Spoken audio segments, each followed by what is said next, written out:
Are you aware of this, Lewis? Yeah. You were supposed to be there. What happened? I was supposed to be there. I was even contemplating fighting on it at one point. That never happened. Let me bring up the fight card here. It's Thompson versus Till. Stephen Thompson. I believe. I think Harrington was surprised by this. Darren Till is the underdog in the fight. I think that makes sense. I think it makes perfect sense. If I'm honest, Darren Till looked amazing against Donald Cerrone. The problem with that is that Donald Cerrone is a natural lightweight. I don't really think he had much business fighting at 170. Darren Till is a very, very large 170 pounder. He's I think he's taller than me. I think he's 6'2", and he's good. He's very, very good.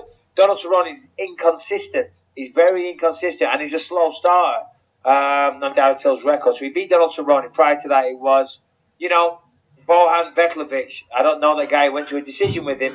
Jesse Ayari went to a decision again. And prior to that, went to a draw with Nicholas Dolby.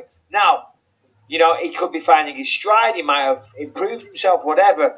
The reason I say I agree with him being an underdog against Stephen Wonderboy Thompson is because Stephen Wonderboy Thompson is one of the very best in the division. 2 razor-close fights with Tyron Woodley. And prior to that, nobody beats Stephen Thompson. I'm sure there is, without looking at his record and boring people with the record looking, I'm sure there's 1 or 2 losses on there. But he's knocked out Robert Whittaker. I remember him doing that. And he's very, very good. In this fight, the way I see it, you've got what I like to call British Muay Thai against American kickboxing.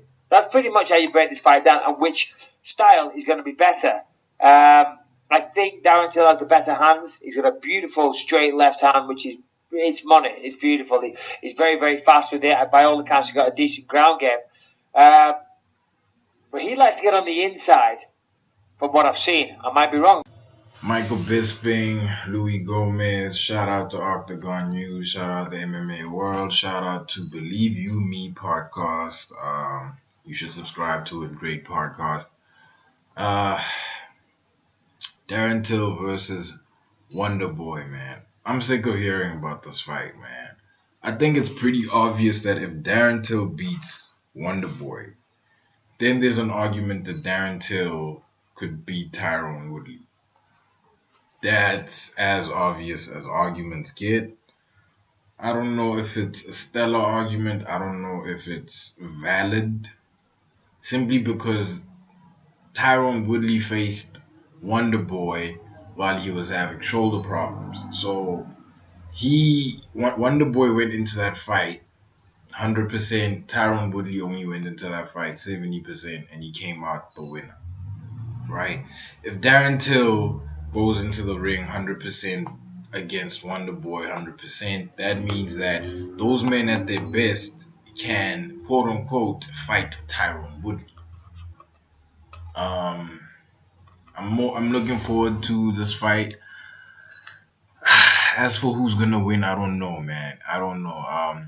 You have MMA vets betting on Darren Till simply because he's young, he's hungry, and he is intimidating. Straight up gorilla. Then you have other MMA vets who simply think that Wonderboy is too good to be spooked by a guy like Darren Till.